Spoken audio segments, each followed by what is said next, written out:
June 30th, 1960. The Congo celebrates independence from Belgium after 75 years of brutal colonial rule. A young man steps to the microphone. His name is Patrice Lumumba. He is 35 years old. He is the Congo's first prime minister. And he is about to sign his own death warrant. He speaks without permission, without approval. He tells the truth about Belgian colonialism, the torture, the mutilations, the slavery disguised as civilization. He does this in front of the Belgian king, in front of Western diplomats, in front of the whole world.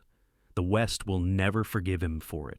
7 months later, Patrice Lumumba is dead, beaten, tortured, executed, his body dissolved in acid, erased from existence. His crime? Believing his country's resources should belong to his people instead of foreign corporations. The killers are Belgian officers and Congolese puppets, but they didn't act alone. The order came from Washington. The CIA planned it. Belgium executed it. The United Nations watched and did nothing. This is the story of a state-sponsored murder, an international conspiracy to kill a black leader who refused to bow, a crime that America and Europe have spent 60 years lying about. If you want the truth about how the West maintains control over Africa, subscribe now. Because this isn't ancient history, this is the blueprint, and it's still being used today. The slave plantation called Congo. Let's start with what the Congo actually was. Not some primitive jungle waiting for civilization, but one of the richest territories on Earth, run as a slave state for European profit. From 1885 to 1908, the Congo wasn't even a colony. It was privately owned by one man, King Leopold II of Belgium. He called it the Congo Free State, free for him. Not for the 10 million Africans he worked to death. The Congo had rubber. Europe needed rubber. So Leopold implemented a simple system. Village quotas. Every village had to produce a certain amount of rubber. Meet the quota, you live. Miss it, they cut off your hands. This isn't metaphor. This is documented fact. Belgian officers photographed the severed hands. They kept records. They were proud of their efficiency. Children's hands, women's hands, piles of hands presented as proof that punishment had been administered. A hand for every bullet used to prove soldiers weren't wasting ammunition on hunting. The death toll? Conservative estimates say 10 million. Some historians argue 15 million. That's half the population. The largest genocide in African history, committed by a European king who was praised as a humanitarian during his lifetime. When international outrage finally forced Leopold to give up personal control in 1908, Belgium took over. The genocide ended. The exploitation didn't. Belgium just made it bureaucratic. For the next 50 years, Belgium ran the Congo as a corporate extractive state. They built mines, railroads, infrastructure, all designed to move resources from the interior to the coast to Europe. Nothing was built for the Congolese.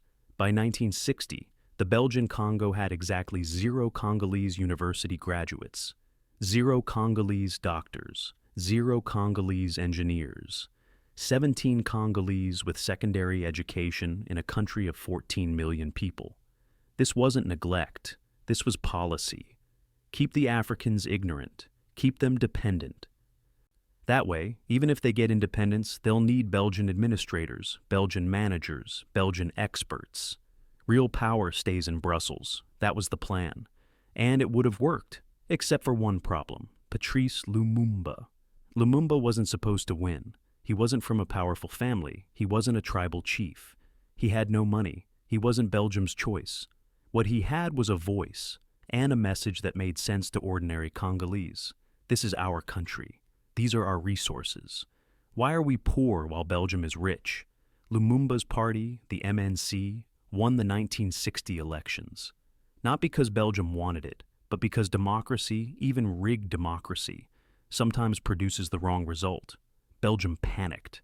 But they had a backup plan. They'd installed Joseph Kasavubu as president, a more pliable figure. They controlled the military through Belgian officers. They'd keep Lumumba on a leash. Then came Independence Day, June 30th, 1960. King Baudouin of Belgium gave a speech. He praised Leopold II, called him a genius, a hero, said Belgium had brought civilization to the Congo out of generosity and Christian duty. Then Lumumba spoke, unscheduled, unscripted, uninvited. He destroyed the entire colonial narrative in 10 minutes. We have known ironies, insults, blows that we had to undergo morning, noon, and night because we were Negroes. We have known that our lands were despoiled in the name of legal texts which recognized only the law of the strongest. We have known that the law was never the same depending on whether it concerned a white or a black, accommodating for the former, cruel and inhuman for the latter.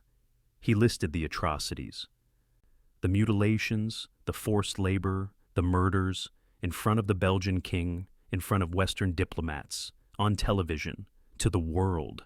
The Congolese erupted in applause. Finally someone said it. The Belgians were apoplectic with rage. How dare this African humiliate them? How dare he speak truth in front of their king? In that moment, Lumumba's death was decided. The only question was how and when. Let's be absolutely clear about America's role, because the US government has spent 60 years claiming they had nothing to do with Lumumba's murder. That's a lie. President Eisenhower personally authorized Lumumba's assassination. Not removal, not neutralization, assassination. In August 1960, at a National Security Council meeting, Eisenhower said Lumumba should be eliminated. Multiple witnesses confirmed this. The CIA director got the message. An order was transmitted to Larry Devlin, CIA station chief in Leopoldville. Kill Lumumba. Why did America want a democratically elected African leader dead? Not because he was communist. He wasn't. Lumumba was a nationalist. He wanted Congolese resources to benefit the Congolese. He was willing to trade with anyone, West, East, whoever offered fair terms. But that was the problem. America in 1960 didn't tolerate neutrality. You were either with us or against us. Sovereignty wasn't an option. African independence was fine as long as Africans did what they were told, and Lumumba wouldn't be told. The Congo had uranium. The bombs dropped on Hiroshima and Nagasaki used Congolese uranium. America's nuclear program depended on continued access to Congolese resources. The Congo had copper, cobalt, diamonds, gold. American corporations, Union Miniere and others, had invested heavily. If Lumumba nationalized the mines, American profits disappeared. But the real threat was ideological. If Lumumba succeeded in building a truly independent Congo, other African countries would follow. The entire neo-colonial system, where African countries were legally independent but economically controlled by Europe and America, would collapse. Lumumba had to die, not because of what he'd done, because of what he represented, because letting him succeed was too dangerous. So, America decided to kill him, and they recruited the perfect partner to do it. Belgium had more to lose than anyone. Their entire economy was built on Congolese extraction. The mines, the profits, the corporate structure, all depended on controlling the Congo. When Lumumba won the election, Belgium's strategy was simple. Make the Congo ungovernable, create chaos, prove that Africans couldn't rule themselves, then step back in as stabilizers. 1 week after independence, the Congolese military mutinied. Why? Because the Belgian commander, General Janssens, announced that nothing would change. The force publique would remain under Belgian command. All officers would stay Belgian. Africanization was canceled. The soldiers rebelled. They wanted African officers. They wanted respect. They wanted independence to actually mean something. Belgium used the mutiny as an excuse. They sent troops back into the Congo, claiming to protect Belgian civilians. In reality, they were destabilizing Lumumba's government. They occupied strategic locations. They protected secessionist movements. Katanga province seceded on July 11th. Katanga had the copper mines, the mineral wealth. The secession was led by Moise Tshombe, a tribal leader on Belgium's payroll. Belgian troops protected him. Belgian mining companies funded him. Belgium was trying to break up the Congo. Keep Katanga independent and under Belgian control. Leave the rest to collapse into poverty and chaos. Lumumba asked the United Nations for help. UN peacekeepers arrived, but they didn't help. They were commanded by Western powers. They refused to end the Katanga secession. They refused to remove Belgian troops. They were neutral, which meant they let Belgium destroy Lumumba's government. Desperate, Lumumba turned to the Soviet Union for planes and trucks to move troops. The Soviets said yes. That's when America decided time was up. If Lumumba was getting Soviet support, he had to die immediately. The CIA swung into action. The CIA's man was Joseph Mobutu, young, ambitious army chief of staff. He'd been cultivated for months, given money, given promises, told he was the only one who could save the Congo from communism. September 14th, 1960, 3 months after independence, Mobutu announces a coup. He claims he's neutralizing all politicians to restore order. In reality, he targets one man, Lumumba. Lumumba is placed under house arrest. UN peacekeepers surround his residence. They say they're protecting him. They're actually imprisoning him. The CIA considered various options for killing Lumumba. Sidney Gottlieb, head of the CIA's Technical Services Division, personally traveled to the Congo with poison. The plan was to contaminate Lumumba's food or toothpaste. It was never executed, not because of moral concerns, but because access was difficult. For 3 months, Lumumba lived under guard, technically still prime minister, actually a prisoner. The CIA kept planning his death. Mobutu kept consolidating power, but Lumumba alive was still a threat. His supporters were organizing in Stanleyville. If he escaped, he could rally resistance. The situation was unstable. Larry Devlin, the CIA station chief, sent cables to Washington. The problem, he said, was that Lumumba's removal must be an urgent and prime objective. Another cable. Embassy and station believe Congo experiencing classic communist takeover government.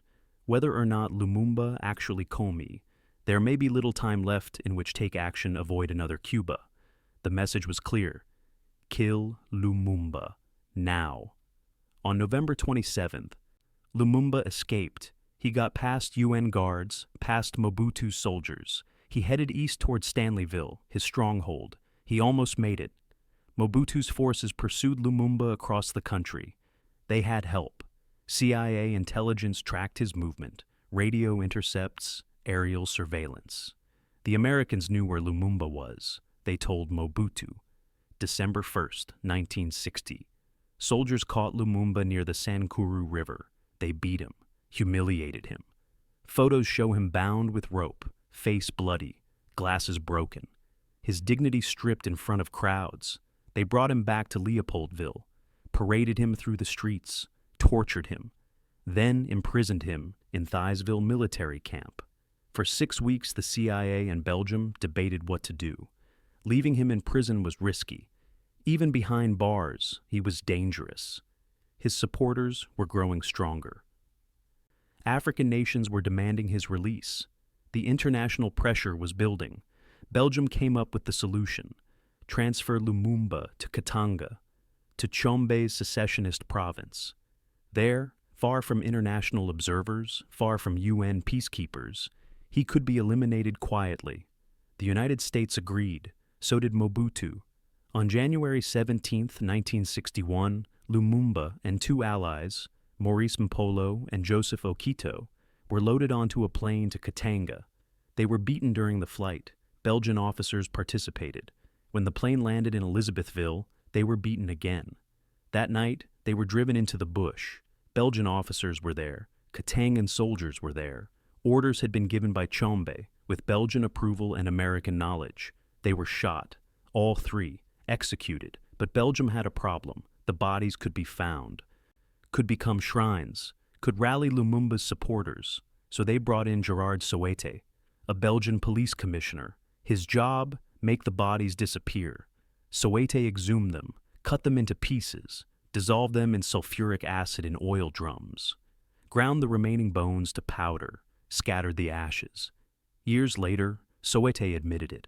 He told a journalist he'd kept one of Lumumba's teeth, a souvenir. Patrice Lumumba was erased from existence. Literally, no body, no grave, no physical evidence he'd ever existed. Mobutu announced Lumumba had escaped and been killed by hostile villagers. Belgium expressed regret but denied responsibility. The United States claimed they had no involvement. All lies. Belgium knew about the execution in advance. Belgian officers participated. Belgium orchestrated the disposal of the bodies. The United States ordered Lumumba's assassination. The CIA tracked him. They provided intelligence for his capture. They knew he was being transferred to Katanga to be killed. The UN had peacekeepers in the Congo. They surrounded Lumumba's house. They allowed his transfer to Katanga. They knew what would happen. They did nothing. For 40 years, these lies held. The official story was that Lumumba's death was an internal Congolese matter, a tragic outcome of post-independence chaos, not a Western conspiracy. Then the documents started coming out. In the 1970s, the Church Committee investigated CIA assassination programs. They confirmed the order to kill Lumumba. They revealed the poison plots. They exposed the CIA's role. In the 1990s, more documents were declassified. Cables from Larry Devlin, National Security Council minutes, proof that Eisenhower ordered Lumumba's elimination. In 2001, Belgium conducted an official inquiry. They confirmed Belgian officers participated in Lumumba's execution. They confirmed Belgium orchestrated the cover-up. In 2002, Belgium apologized. The foreign minister admitted, "We can't escape responsibility." The United States has never apologized. They've never admitted responsibility. They hide behind technical denials. The CIA planned to kill Lumumba, but didn't actually pull the trigger. The Belgians did that. As if ordering a murder is different from committing it. As if the distinction matters. With Lumumba dead, Mobutu took full power. In 1965, he staged another coup and declared himself president. He ruled for 32 years. Mobutu was everything Lumumba wasn't: corrupt, brutal, a thief. He stole an estimated $5 billion from his country while the Congolese people starved. He built palaces. He rented the Concorde for shopping trips to Paris. He became one of history's most kleptocratic dictators. And America loved him. The CIA supported Mobutu throughout his reign. Billions in military and economic aid. Diplomatic protection. Why? Because Mobutu was anti-communist. Because he protected American mining interests. Because he did what he was told. Belgium supported him. France supported him. The World Bank gave him loans that enriched him and impoverished his country.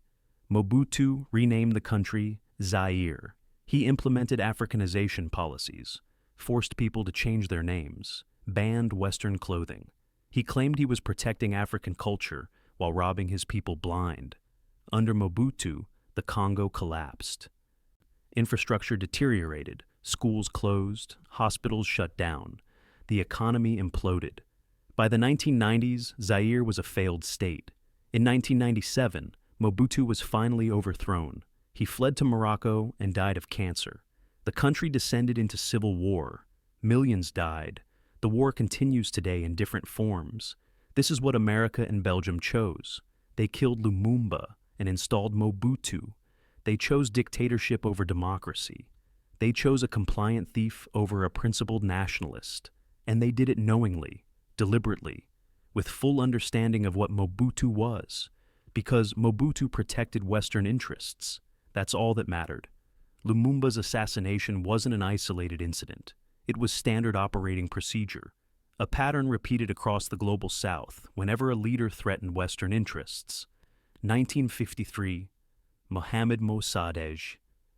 Iran, democratically elected, nationalized Iranian oil, wanted profits to benefit Iranians instead of British petroleum. The CIA organized a coup. Mossadegh was overthrown, replaced with the Shah, a brutal dictator who protected Western oil interests for 25 years.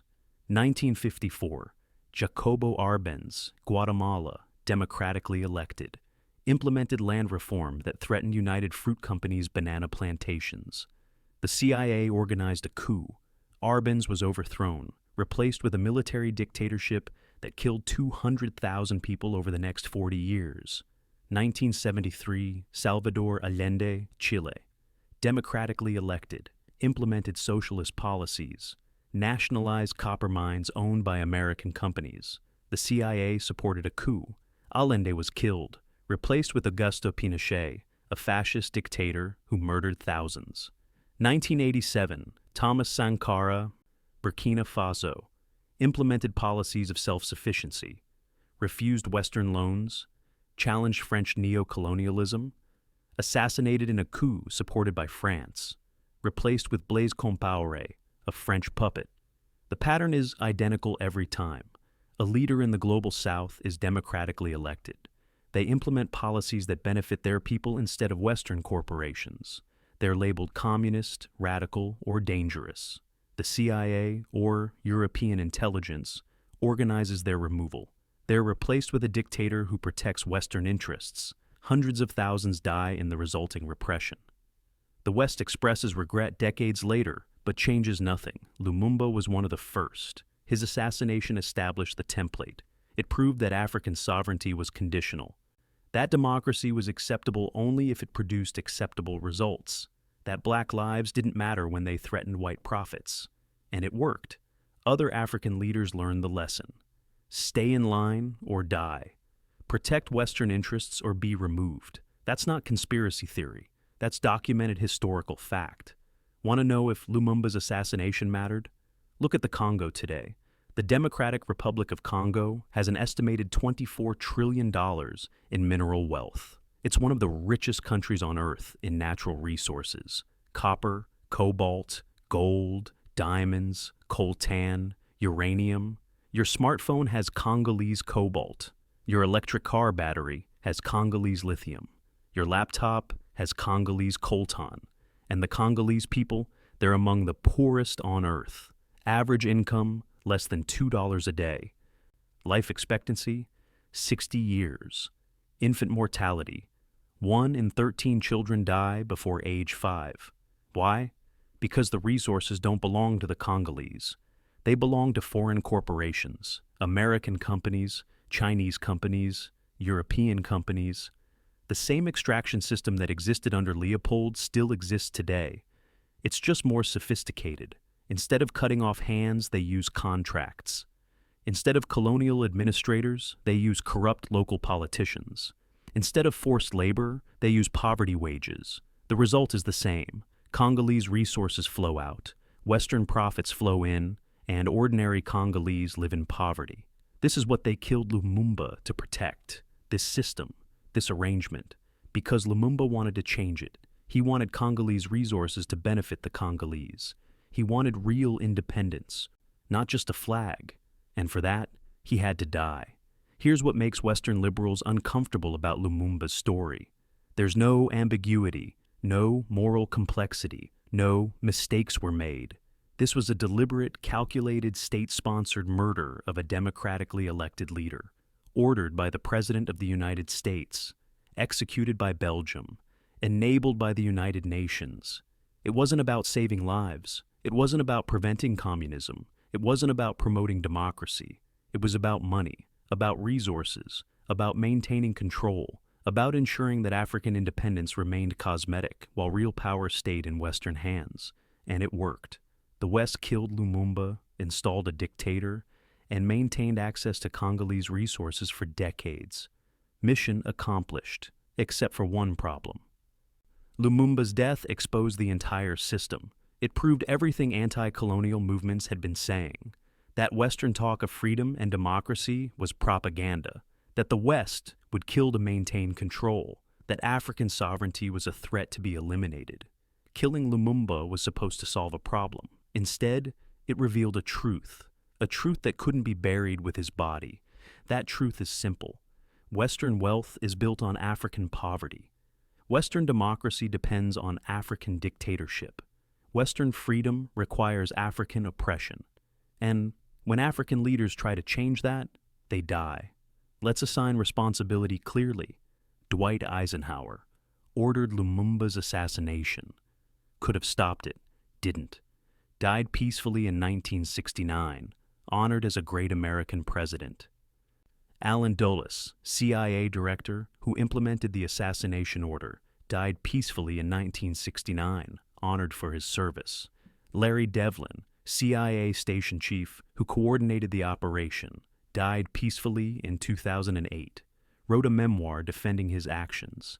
King Baudouin, Belgian monarch who humiliated Lumumba at independence, approved Belgium's role in the assassination, died peacefully in 1993, mourned as a beloved king. Belgian officers participated in Lumumba's execution, disposed of his body. None were ever prosecuted. Most died peacefully in retirement. Moise Tshombe ordered Lumumba's execution in Katanga, lived in luxury in Europe, died in 1969, never prosecuted. Joseph Mobutu, CIA's puppet who imprisoned Lumumba, ruled Zaire for 32 years, stole billions, died peacefully in Morocco in 1997.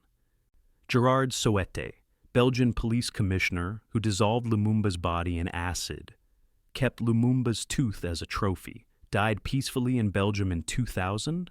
Not one person involved in Lumumba's assassination was ever charged, ever tried, ever punished. Compare that to Lumumba's fate: beaten, tortured, executed, body dissolved, erased from existence. The message is clear. You can murder a black African leader and nothing will happen. You'll live a long life. Die peacefully. Be honored and remembered. But if you're an African leader who challenges the West, you'll die violently and young. That's not justice. That's how empires maintain control. Lumumba died 63 years ago. Why does it matter now? Because the system that killed him still exists. The mechanisms of control have evolved. But the goal remains the same: extract African resources, maintain Western wealth, eliminate threats. Modern coups don't look like Mobutu's. They're economic, structural adjustment programs, IMF conditions, World Bank loans with strings attached. Countries forced to privatize resources, cut social programs, open markets to foreign corporations. Leaders who resist don't always die anymore. Sometimes they're simply isolated, sanctioned. Their country strangled economically until they comply or collapse. But sometimes they still die. Mysterious plane crashes, sudden illnesses, convenient accidents. Thomas Sankara, Burkina Faso, 1987. Muammar Gaddafi, Libya, 2011. Both challenged Western control of African resources. Both died violently. The Congo today is still ruled by leaders who protect Western mining interests. The resources still flow out. The people still live in poverty. Lumumba's vision of a Congo that benefits the Congolese is still unfulfilled, because the West won't allow it. Just like they didn't in 1961. That's why Lumumba's story matters. It's not history, it's the present. It's the blueprint still being used. And until people understand that, until they recognize the pattern, it will keep happening. What did America and Belgium achieve by killing Lumumba? Short term, they secured access to Congolese resources. They prevented a successful model of African independence.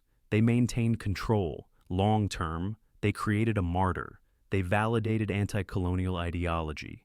They exposed Western hypocrisy. They fueled resistance movements across Africa. Lumumba alive was a politician, charismatic but inexperienced. He might have succeeded. He might have failed. He might have compromised. We'll never know. Lumumba dead became a symbol, proof that the West feared African independence, proof that democracy was a lie when it threatened profits, proof that black leaders who challenged white power would be eliminated. His image appeared on posters across Africa. His speeches were quoted by revolutionaries. His name became synonymous with anti-imperialism. The West tried to bury Lumumba. They dissolved his body in acid, erased him physically. But they couldn't erase his ideas. They couldn't erase what his murder represented. Every African leader since has had to navigate Lumumba's shadow. Every attempt at real independence is measured against his example. Every assassination or coup is compared to his. America and Belgium thought they were solving a problem.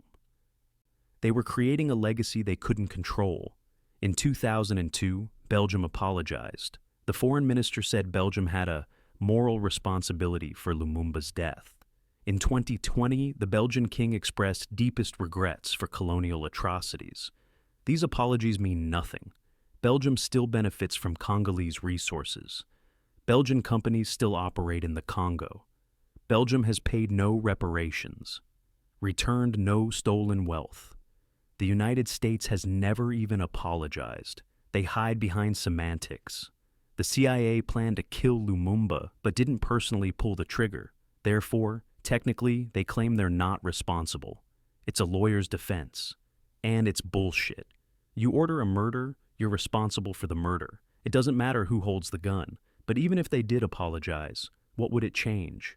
Lumumba is still dead. The Congo is still poor. The extraction system still operates. Western corporations still profit from African poverty. An apology without restitution is just words. Without justice, it's meaningless. Without structural change, it's propaganda. Belgium and America want credit for acknowledging their crimes without actually facing consequences for them. That's not accountability. That's public relations. What Lumumba's death teaches us? Lumumba's assassination reveals fundamental truths about how power operates. 1. Democracy is conditional. The West supports democracy only when it produces the right results. When voters choose the wrong leaders, leaders who threaten Western interests, democracy is suspended. The leader is removed by any means necessary. 2. Sovereignty is negotiable. African countries can have flags and anthems and UN seats, but real sovereignty, control over resources, independent foreign policy, economic self-determination, that's not allowed. That's a threat. 3. International law is selective. The UN is supposed to prevent exactly what happened to Lumumba. But when the victim is African and the perpetrators are Western, international law doesn't apply. No trials, no consequences, no justice. 4. The rules are different for black leaders. A white European leader who nationalized resources and challenged foreign corporations would be called a patriot. Lumumba did the same thing and was labeled a communist threat. He was murdered for it. 5. The West will kill to maintain control, not as a last resort, not reluctantly. Deliberately and systematically, assassination is a tool of foreign policy. It always has been. These aren't comfortable truths, but they're true. And until people accept them, until they understand how the system actually works, nothing changes. The question we should ask, here's the question. If Lumumba's assassination was wrong, if it was an unjust, illegal, immoral act, what should happen now? Should the United States and Belgium pay reparations to the Congo for decades of exploitation enabled by Lumumba's murder? Should Western corporations that profited from Mobutu's dictatorship return those profits? Should there be trials, prosecutions, even posthumous ones to establish the historical record? Should the UN be held accountable for failing to protect Lumumba? Should American and Belgian officials who ordered and executed the assassination be officially condemned, their honors revoked, their legacies tainted? We know the answers. None of this will happen, because the West doesn't actually believe Lumumba's assassination was wrong. They believe it was inconvenient that they got caught. The apologies are performative. They allow Westerners to feel enlightened without demanding actual justice or structural change. Lumumba's murder revealed the system. Apologizing for it doesn't change the system. It just makes people feel better about benefiting from it. Patrice Lumumba governed an independent Congo for 67 days. That's all, 2 months and a week. Then America and Belgium decided he had to die. Not because he'd failed, not because he was a dictator, but because he wanted Congolese resources to benefit the Congolese. They beat him, tortured him, executed him, dissolved his body in acid, erased him from existence. The men who ordered his death lived long, comfortable lives. They died peacefully. They're remembered as statesmen. Their crimes are footnotes in history books. The Congo they left behind descended into dictatorship and civil war. Millions died. Millions more live in poverty despite sitting on trillions in mineral wealth, all to protect Western profits, all to maintain control, all to ensure that African independence remained symbolic while economic exploitation continued. That's the truth. Ugly, brutal, undeniable. Lumumba wrote a final letter to his wife before he died. History will one day have its say. It will not be the history taught in the United Nations, Washington, Paris, or Brussels, but the history taught in the countries that have rid themselves of colonialism and its puppets. He was right. The history taught in the West sanitizes what happened, calls it Cold War realpolitik, frames it as a tragic mistake, hides behind euphemisms like neutralized and eliminated. But the truth is simple. America and Belgium murdered a democratically elected African leader because he threatened their economic interests. That's not Cold War strategy. That's a crime. And no amount of time or apologetic language changes that. Lumumba is dead. His killers are dead. But the system that killed him is alive and well. And until that system is destroyed, until the extraction stops, until Africa truly controls its own resources and destiny, Lumumba's murder remains unfinished business. His ghost haunts every African leader who tries to challenge Western control. His death is a warning, his erasure is a threat. But his vision remains.